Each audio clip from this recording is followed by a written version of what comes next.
has been dealing with me about the shaking of the church. Now, the Oscars is a secular thing. It doesn't mean anything. It's just a bunch of, actors and elites getting together and rewarding each other and awarding each other. And I understand that many of you don't care. But the Oscars represents the epitome of Hollywood, the epitome of culture, the epitome of media, the media mountain, if you will. And I want to prophesy this and speak into this because God is shaking the mountain of media.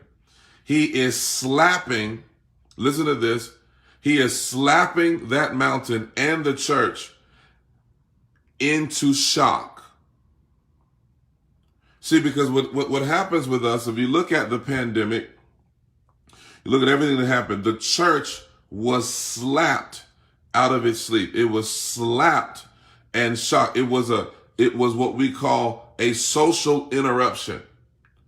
The plandemic, the scamdemic was a social interruption that God did not necessarily create, but he used.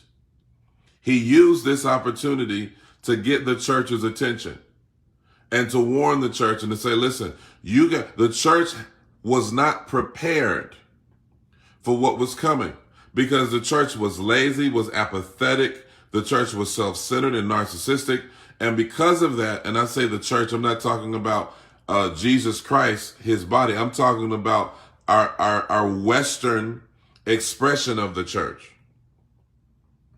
And so watch this. Literally, the church was slapped. The church was slapped. Watch this.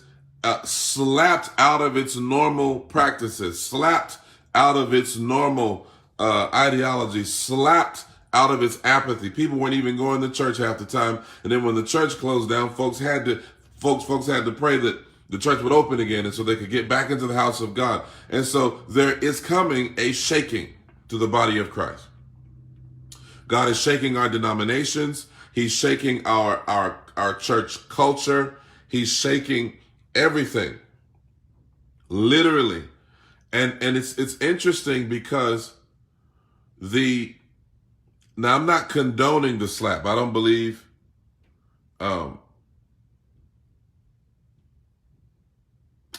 don't believe that what he did was right. I don't believe it was professional. I don't believe he exhibited self-control. But I'm talking about harbingers. I'm talking about harbingers. You're talking about a very esteemed actor acting out of character. We've never seen Will do this before. Well, he did slap a man one time who kissed him, but we've never seen him behave like this before. We've never seen Will Smith behave like this before. And so I believe that this is an example of what I call social interruption. Social interruption. You can, whether you believe it was staged or not, it got your attention. It got your attention. And this is an example of the shaking that's coming. When God slaps the church, when he slaps us out of our sleep, when he slaps us out of our normal way of doing things,